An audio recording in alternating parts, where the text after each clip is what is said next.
My name is Daniel Stone, 32 years old, and I've spent most of my life feeling like a stranger in my own family. I grew up in the shadow of my older brother, Leo, who always seemed to have it all: success, charm, and my mother's undivided attention. Meanwhile, I was the quiet, overlooked youngest son, stuck in a job I hated, constantly trying to prove I was more than just a family disappointment. While Leo worked his way up in the family business, I found myself drawn into a life of mediocrity, working at a desk job that barely paid the bills. For years, I watched as the spotlight remained firmly on him, always feeling like I was invisible, lost in the noise. But that all changed 3 months ago when my wife, Catherine, left me, and I discovered the dark secrets she'd been hiding. Now, I'm beginning to realize that everything I thought I knew about my family was a lie. And it's not just my marriage that's unraveling, it's my whole life. The truth is about to come crashing down, and when it does, I'll be at the center of it. I just never expected that the call from my ex-mother-in-law would be the one to ignite the chaos. The phone rang, breaking the silence in my small apartment.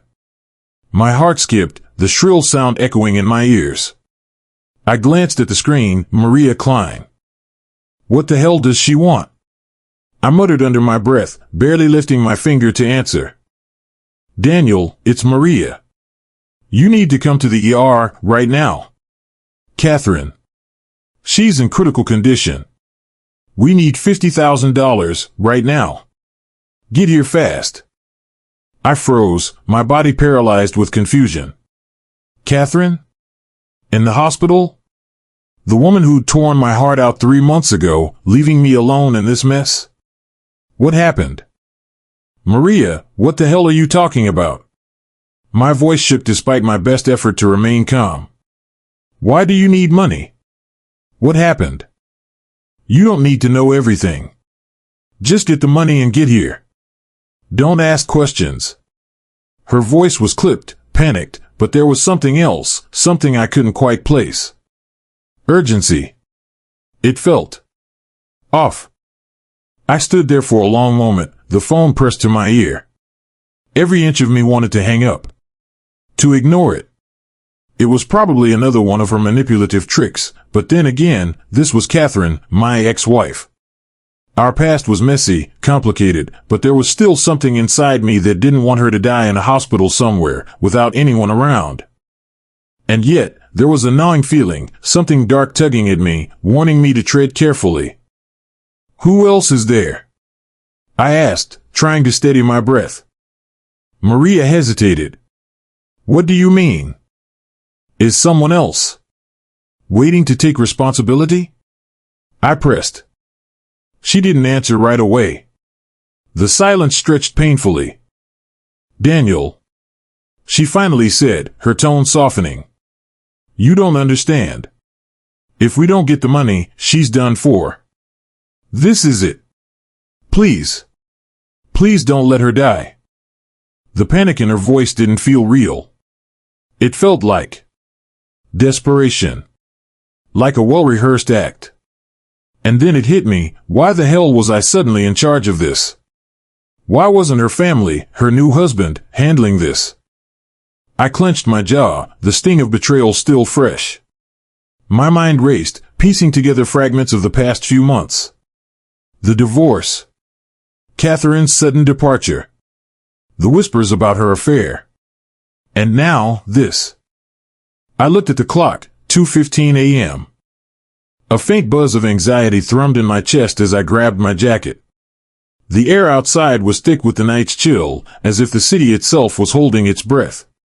My hands were clammy, my thoughts spiraling. What was I about to walk into? The cab ride was a blur. The flashing city lights outside felt like distant stars, too far to touch. My mind ran wild with possibilities. Was this some kind of trick? Was I about to get played by Maria? But even as the thought hit me, a deeper instinct told me there was something real here, something serious I couldn't ignore. I arrived at the hospital in record time, the doors opening with a mechanical whoosh as I stepped out of the cab. My eyes scanned the parking lot, but something felt off. The moment I set foot on the hospital's cold tile floor, I noticed a pair of eyes watching me, too still, too deliberate. A woman, standing at the end of the hallway, her face partially obscured by a hood, staring directly at me. I tried to ignore the chill running up my spine as I approached the nurse's station. The woman didn't move. "Can I help you?" The nurse's voice pulled me from my daze. She had a clipboard in hand, tapping it nervously. "I'm here for Catherine Klein," I said, my voice steady despite the panic roiling in my gut. The nurse checked her clipboard, her expression turning tense. "Are you a family member?" she asked, hesitating. "Ex-husband," I replied, my eyes flicking back to the woman down the hall. She was still watching me.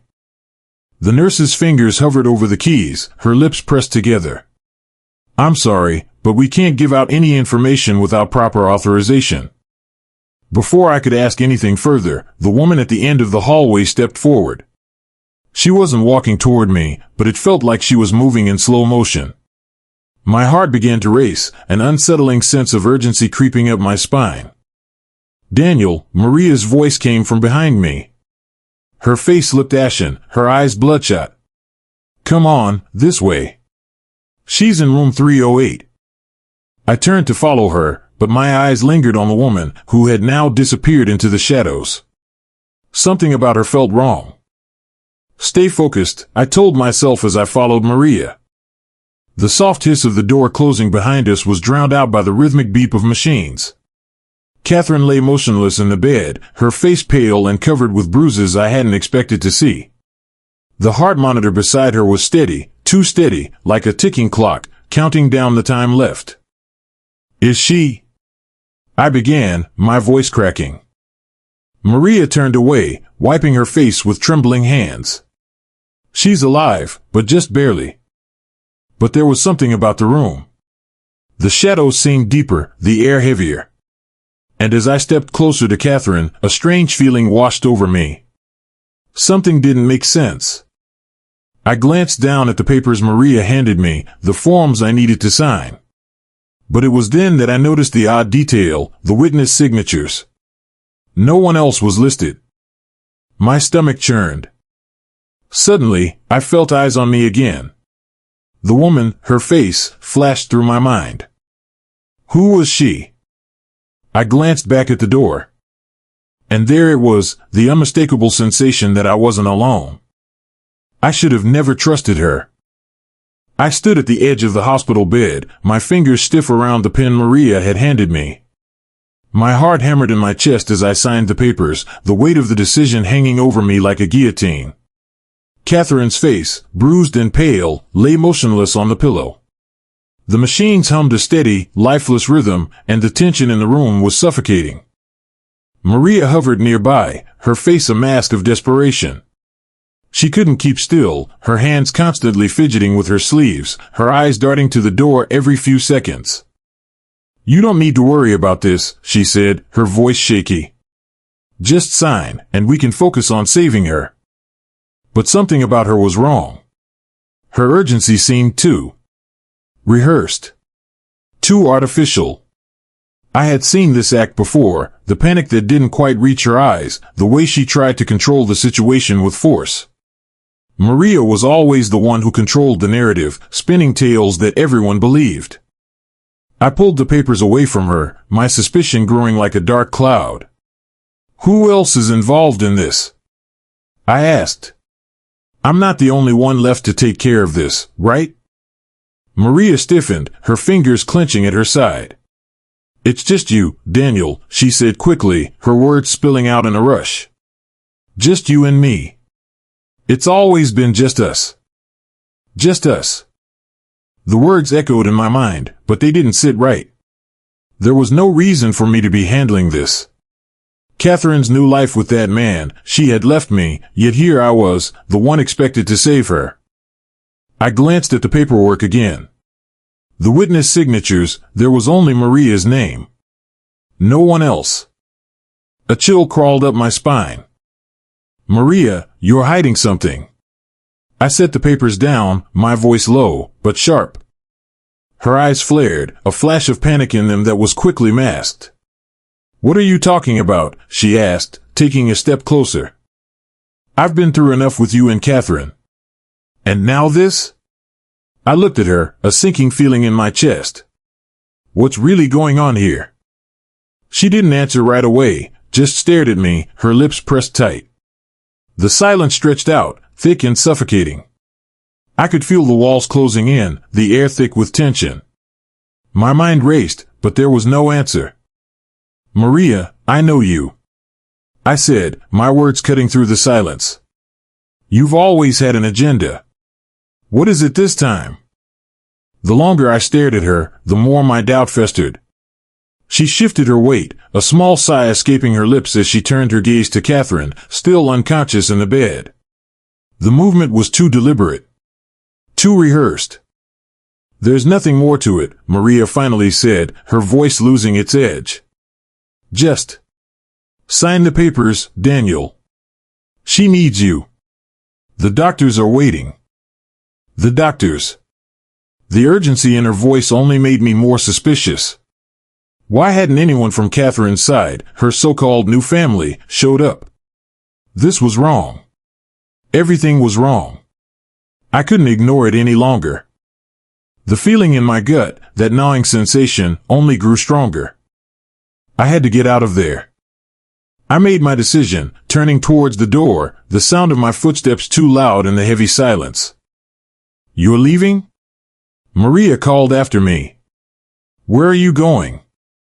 I stopped for a moment, my hand gripping the doorknob. I don't trust you, I said, my voice steady, though it trembled inside. And I'm not signing anything until I know the full story.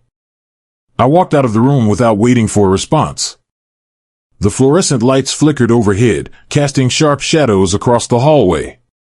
The sudden quiet seemed deafening as I made my way through the sterile corridors of the hospital. Maria's words hung in the air behind me, an almost tangible weight, just us. It's always been just us. But there was someone else in the hospital. I could feel it. A presence. Someone was watching me, I just knew it. My mind flashed to the woman in the hallway earlier, the one whose face I hadn't been able to place. The one who had disappeared into the shadows. I hadn't imagined it. I couldn't shake the feeling that she was somehow involved in all of this. I moved faster, pushing my way through the hospital's main entrance and into the cool night air. The parking lot was empty, the distant hum of traffic echoing like a heartbeat in the quiet. My phone buzzed in my pocket. I pulled it out quickly, hoping for some sort of clarity. It was a text from an unknown number. You're too late. It's all gone. Don't come back. My heart dropped. Who the hell was this? Was this connected to Catherine? Was it Maria? I opened the message, only to find a second one waiting for me. You've been played, Daniel. The words hit me like a punch to the gut. I stared at the screen, my breath catching in my throat. The situation was spiraling faster than I could keep up with. Whatever game they were playing, I was the pawn. My instinct screamed at me to run, to leave all of this behind, but I couldn't. Not now. Not when the pieces were falling into place. The tension in the pit of my stomach flared, and I knew this was just the beginning. I had to find out who was behind all of this. And when I did, they were going to regret underestimating me. The feeling of being watched intensified. And the hunt was just beginning. I couldn't shake the feeling that something was off. The hospital was a maze of pale walls and flickering lights as I paced the empty corridor, my footsteps echoing in the silence. The text message had sent my mind reeling, and my thoughts spun in circles. You've been played, Daniel. Who was behind this? Was it Maria? Was she in on something bigger than I could see? I leaned against the cool metal of the elevator door, trying to steady my breath. My fingers, still trembling from the phone call, gripped the screen, but there were no new messages. Nothing but static. This didn't make sense. Catherine, my ex-wife, was in a coma, and yet Maria, the woman who I had trusted, was acting as if this was her doing, like she was the one with all the control. But why hadn't anyone from Catherine's side of the family shown up? Why was I the one signing all these papers? No one else, just me. I should have been more suspicious from the start. The elevator dinged, its metal doors sliding open with a sharp, hollow sound. I stepped inside and punched the button for the lobby, my thoughts consumed by everything that had happened since I'd received that first message. A buzzing sense of urgency had driven me to act without thinking, but now my mind was a tornado of doubt. I'm getting too close, I muttered under my breath. As the elevator hummed downward, a strange sensation crawled up my spine. Eyes. Watching me. I could feel them even though no one was around. I shook the thought off, but it clung to me like a shadow. When the doors opened, I stepped into the lobby, my gaze scanning the room. The receptionist was busy with her phone, oblivious to my presence. But I caught a glimpse of someone, near the exit. A figure, hunched slightly as if trying to remain unseen, but I saw them. My pulse quickened. I was being followed. I couldn't ignore it any longer. I had to find out who it was. I'd been pulled into this nightmare, but now I had to take control. If there was anyone behind this web of lies, I would find them. I walked toward the exit, each step slow and deliberate. The figure in the corner shifted, their silhouette still hidden in the shadows. But I could see their eyes. Dark, intent, and familiar. This is real. I kept moving forward, but my heart pounded in my chest. The hairs on the back of my neck stood up as I tried to read the situation. What if they were part of it? What if they were working with Maria? Was this the same person who had texted me earlier? Who were they? The door opened with a creak, and the cold air hit my face. I stepped outside, feeling the weight of the night press down on me. The city was quiet, too quiet, and every shadow seemed darker than the last. The streets were nearly empty, save for a lone figure walking slowly toward me from across the street. My mind raced. I knew who that was, or at least I thought I did. But I couldn't be sure. I turned, quickening my pace. But then I heard it, the sound of footsteps behind me, matching my rhythm. I tried to ignore it, to tell myself it was nothing, but my legs carried me faster. My pulse echoed in my ears, growing louder with each step. I reached my car and unlocked it, the click of the door sending a wave of relief through me. But as I slid into the driver's seat, the figure from the shadows appeared in my peripheral vision, walking closer. My hand hovered over the ignition, my mind racing. What the hell was happening? Why was this happening to me? I had to get out of there. Before I could even turn the key, the figure was right next to the window, tapping lightly against the glass. My heart jumped into my throat. I rolled the window down just a crack, a single word escaping my lips. Who are you? The voice that responded wasn't what I expected. It's been a long time, Daniel. My breath caught in my chest as I stared into the face of the person I had least expected to see. It was someone from my past. Someone who knew exactly how to manipulate me. I couldn't believe it. The last person I thought I'd see tonight, and yet here they were, standing outside my car, looking more dangerous than ever. Maria sent me, the stranger said, his voice cold and steady. What does she want? I shot back, anger bubbling to the surface. My entire world was already in turmoil, and now this? The man didn't flinch. She said you needed to understand the truth. All of it. The truth about Catherine, and about what's been going on. She made a mistake, thinking she could keep you in the dark. My heart skipped. What are you talking about? He stepped closer, leaning in so I could hear every word. Someone's been playing you, Daniel. And it's not Maria. It's bigger than you think. Bigger than her. I swallowed hard, the weight of his words settling in. What do you want from me? He smirked, his eyes narrowing. You'll find out soon enough. And with that, he stepped back into the shadows, leaving me alone in the car, frozen, unable to move. The tension in my chest was unbearable. I had been dragged into something far deeper than I'd realized.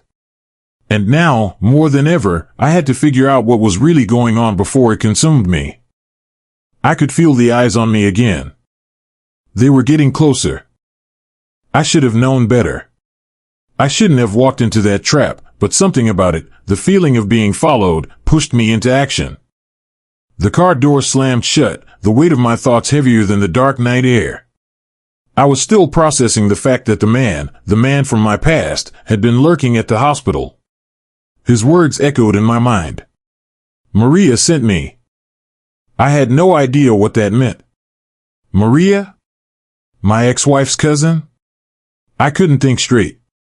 The man had walked away without saying much more, but what had he meant by "it's bigger than you think"?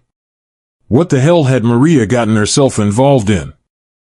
As I started the car, the engine roared to life, slicing through the silence.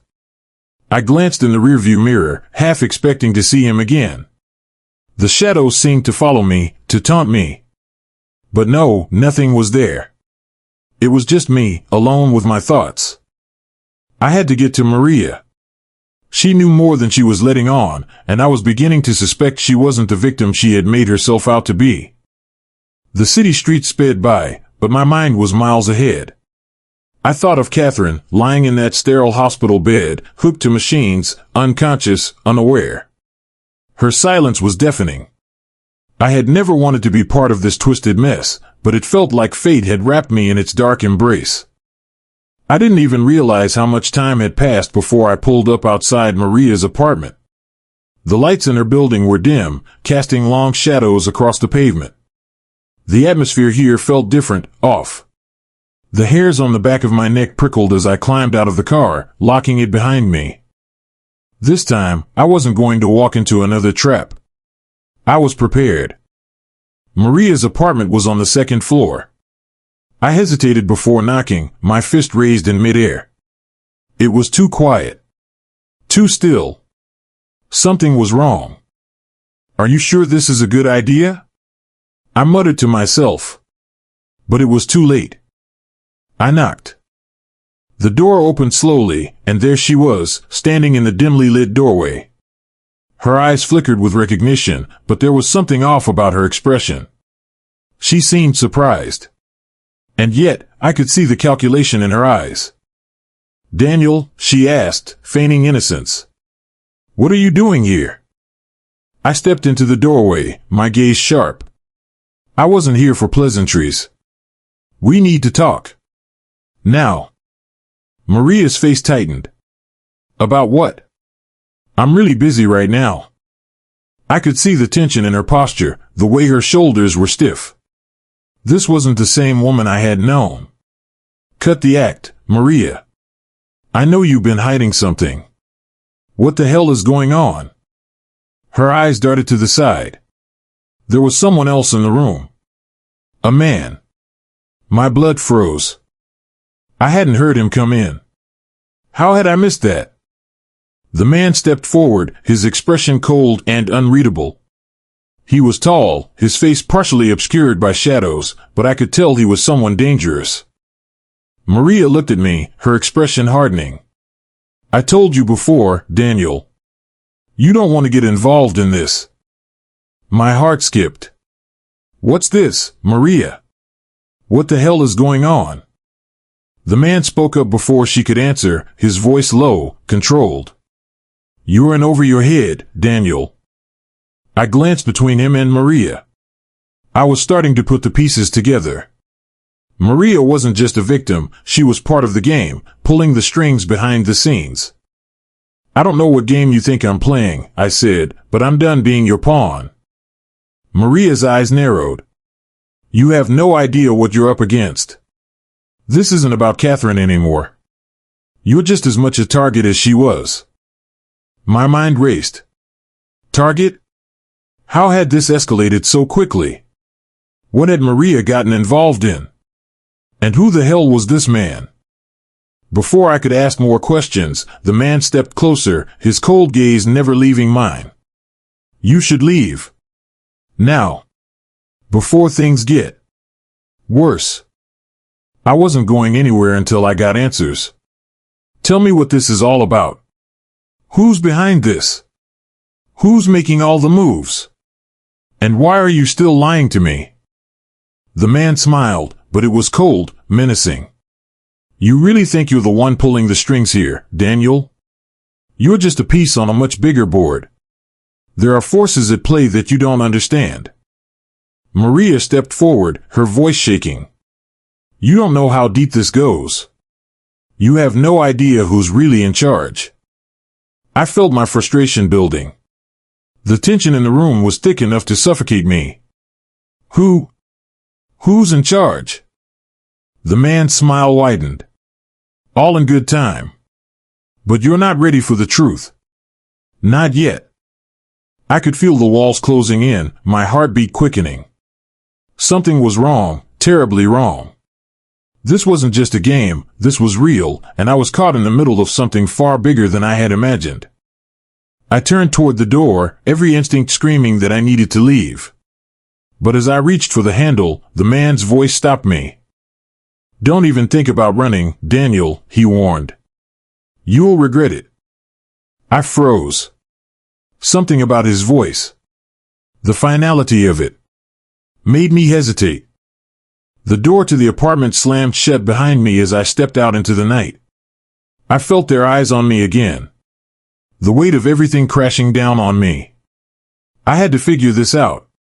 And I had to do it fast. I wasn't just being watched, I was being hunted. I knew now. The real game had begun.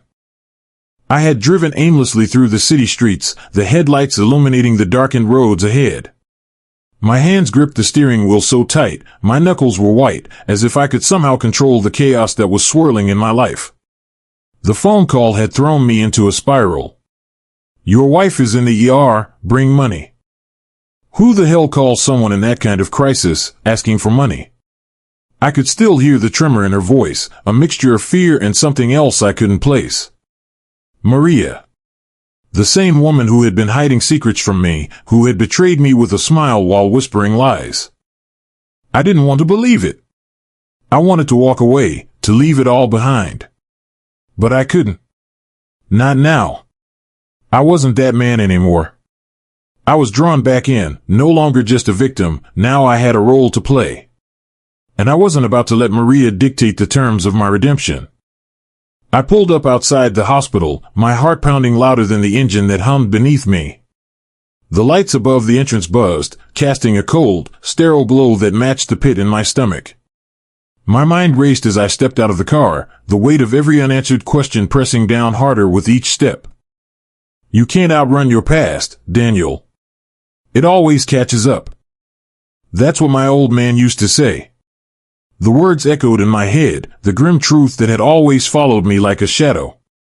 My father was long gone, but his words, his warnings, were more alive in me than ever.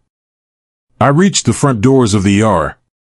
The sound of beeping monitors and hushed voices filled the air, the hum of hospital machines a constant reminder of the fragility of life.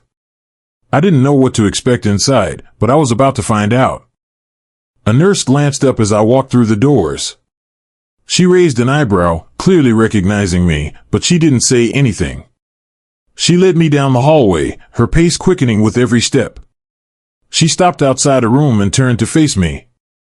She's stable for now, the nurse said, her voice clipped. But you should talk to the doctor. I barely registered her words. My mind was focused on the door in front of me, the threshold that separated me from the truth. What had happened to Catherine?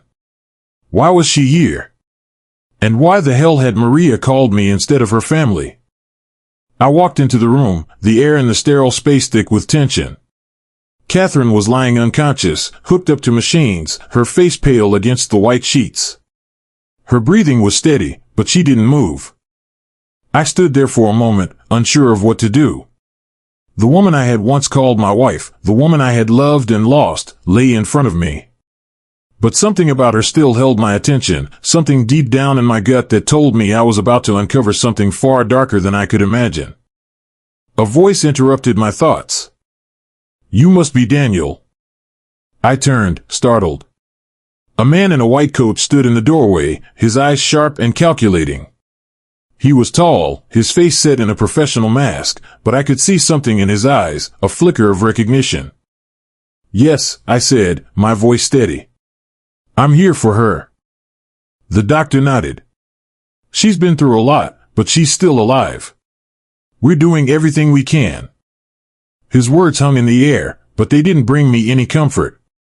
My eyes moved from him to Catherine, my mind reeling. What had happened? Why hadn't I been told about this? Why hadn't Maria called me sooner? "She's been unconscious for several hours," the doctor continued. "But we're concerned about her condition. Her injuries are consistent with being attacked." The words hit me like a punch to the stomach. "Attacked?" I asked, my voice barely above a whisper. The doctor nodded again. "Yes. We found signs of blunt force trauma. It's likely she was assaulted, but we're still investigating." The world seemed to tilt beneath me. Catherine attacked? Who would do this to her? I thought, but I didn't ask. I already knew the answer. Maria. She was the link to all this, the key to everything I had been trying to understand. I stepped closer to the bed, my mind a mess of emotions, fear, anger, confusion. I looked down at Catherine, her fragile form lying before me, and I felt a pang of guilt. Why had I let her go? Why hadn't I fought for her? It didn't matter now. What mattered was figuring out who had hurt her, and why. I had to find Maria. I had to confront her. The web she had spun around me was tightening, and I was trapped in it. There was no turning back now. As I turned to leave, a nurse stepped in. She handed me a piece of paper, her expression uneasy. This was found in her purse. It might be important. I glanced at the paper, then froze. It was a receipt from a bank, a transfer of $50,000 to an offshore account. The blood drained from my face. Maria had been behind all of it. All of it.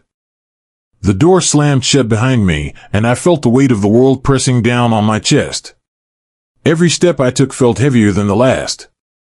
There was no turning back. The trap had been set. And now, it was my turn to play the game. The silence of the hospital room was suffocating. Catherine's condition was stable, but the room felt like a tomb, cold and unmoving. I hadn't expected to be here, not like this. I didn't know what I had hoped for. Maybe an explanation. Maybe an apology. Instead, all I had was this, a wife I barely recognized, a tangled web of lies, and a growing list of betrayals I wasn't sure I could overcome. I stepped closer to the bed, watching Catherine breathe steadily, though her eyes remained closed. For a moment, the anger inside me began to burn, but it was quickly replaced by something much worse. Indifference. I had spent so long fighting for something that no longer seemed worth the fight. Is this what love feels like in the end? I thought bitterly. I never knew love could be so cold, so easily torn apart. They say that a person's true character is revealed when faced with the worst circumstances. If that's true, then the truth of Catherine, of Maria, and of me had been laid bare in ways none of us could have foreseen. I heard the soft shuffle of shoes behind me. The nurse who had led me here stood at the door, her eyes darting around the room nervously. Her presence felt like a shift in the atmosphere, a small but significant reminder that I wasn't the only one caught in this web. "Daniel," she said, her voice tight with unspoken words. "There's someone here to see you." I didn't turn. I couldn't. Every fiber of my being was tethered to the room, to the suffocating reality of the situation. But I heard the footsteps approaching, the slow, deliberate pace that only confirmed my worst fears. I didn't need to look to know who it was. Maria. She stood at the foot of the bed, her silhouette framed by the sterile white light pouring through the window. Her face was pale, eyes hard. There was a mask of calm over her features, but I could see the cracks forming just beneath the surface. The woman who had once been my everything now seemed like a stranger. I didn't speak at first. What was there to say? We had passed the point of words. This wasn't about reconciliation. It was about survival. "You look surprised," Maria said quietly, her voice calm but laced with something darker, something calculated. "You didn't really think I'd leave things like this, did you?" I turned finally, meeting her gaze. The anger was there, raw, unfiltered, but there was something else too. A deep, nagging sorrow. "You've been lying to me from the start," I said, the words tasting bitter as they left my mouth. "You lied to me, Maria. About everything. About Catherine. About us." She didn't flinch. In fact, she seemed almost pleased by my anger. It was as if she had expected it, anticipated it. Her lips curled into a thin, knowing smile. "We all lie, Daniel," she said softly. "Some lies are just bigger than others. But you should have known. In the end, we all do what we have to do." The room felt colder. It wasn't just her words that chilled me, it was the realization that she didn't care. No remorse. No apology. Just a cold, calculating pragmatism. "You knew what you were doing all along, didn't you?" I asked, the weight of the question sinking in as I stared at her. "You never cared about me. About Catherine. It was always about the money." She sighed, as if bored by the question. "It's never just about the money, Daniel. It's about power. Control. And in the end, it's about survival." The words hit me like a slap. The truth that I had been denying for so long finally came crashing down on me. Maria hadn't been my wife. She had been a manipulator, a predator. Everything we had built together, every moment of tenderness, every whispered promise, had been a facade. She had used me. And now, like a snake shedding its skin, she was ready to move on, leaving nothing behind but wreckage. The truth is always more dangerous than the lie, I thought bitterly. And I've learned that the hard way. "Where is it?" I asked, my voice barely above a whisper. "The money. The offshore account." Her eyes flickered, just for a second, before she straightened. The flicker was enough. She wasn't as in control as she thought. "Why don't you come with me, Daniel?" she said, her voice a little softer now. "I'll show you." I didn't hesitate. Not this time. The game was over. The trap she had set, the lies she had built her empire on, it was all falling apart, and I was going to make sure she paid for it. I followed her out of the room, down the sterile corridors of the hospital, my pulse quickening with every step. This wasn't just about exposing her lies anymore. It was about taking control of my life. It was about me. As we entered a small office, Maria turned to face me, her expression hardening again. The look in her eyes was the same as it had always been, cold, distant, and entirely devoid of empathy. But something inside me had shifted. I was done being the victim. I watched as she reached for a file on the desk, flipping it open to reveal the damning evidence I had been searching for. A list of transactions. A name. A date. All of it there in black and white. "Here it is," she said, her voice smooth but shaking ever so slightly. "Everything you need." I nodded slowly, taking the file from her hands. The room felt heavier now. The final act had begun. I had her. The evidence. The truth. But as I turned to leave, my phone buzzed in my pocket. I took it out, my heart racing as I saw the message. It was from Catherine's lawyer. "We need to talk. It's about the will." My breath caught in my throat. The truth was unraveling. And it was worse than I had imagined. For the first time, I realized something. It wasn't just about Maria. It was about everything she had set in motion, everything I had allowed to happen. And now, there was no turning back.